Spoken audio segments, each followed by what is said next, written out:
tumugtog para ihandog, umawit para ipagpasalamat ang aming nakamit. Nag-vlog ang magkamuka kahit di naman magkapatid, at kumanta sa Panginoon upang ipagpasalamat ang 10 taon na kami ay nakaahon, at kumain para may silbing lakas sa darating na hamon. Kaya mga kachingkos, samahan nyo ako i-celebrate ang 10 taon namin dito sa Human Nature. Let's go!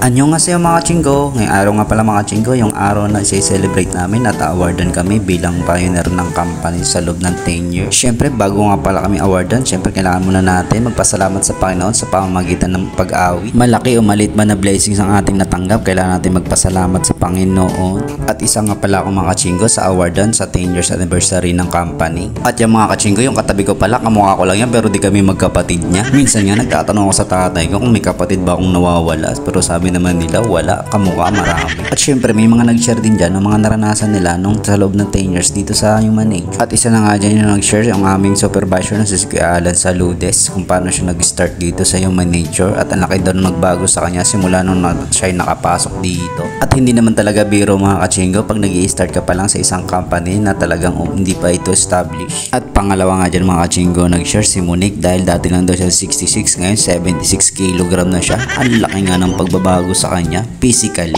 At ito na nga mga kachingko, yung inaantay natin na moment, yung mag-a-award na sila. Siyempre una-una tayo sa pila kasi ambrosyo tayo, kauna-unahan tayo sa pila. Mula elementary nga ako hanggang sa ngayon nagtatrabaho ako pa rin yung nauuna sa pila kasi letter A yung aking pilyedo. At nagpapasalamat nga ako sa Human Nature dahil nga sa 10 years na to, ang laki din ng pinagbago sa buhay ko, pati syempre sa pamilya ko. Kaso mga kachingko, syempre meron tayong mga decision sa buhay na kailangan natin sundin para sa mga pangarap natin. At napansin ko lang mga kachingko, habang binibidyohan ako, puro likod yung nakikita ko dyan. Ang galing naman ng videographer ko. At nasa 42 pala kami dyan mga kachingko na na-awardan. Kaya ayan, balik kami sa praise and worship para pagpapasalamat sa Panginoon. At habang nagbibidyo nga ako dyan, may nakita ako dyan, no? Nilapitan ko, tinitigan ko, ayun, gana. Joke lang mga kachingko, lalaking lalaki yan, napaka-pogi nga yan. At ito na nga mga kachingko, yung inaantay ng lahat, yung pagpo-food trip, ang daming ang pagkain. Syempre magpapahuli pa ba tayo dyan?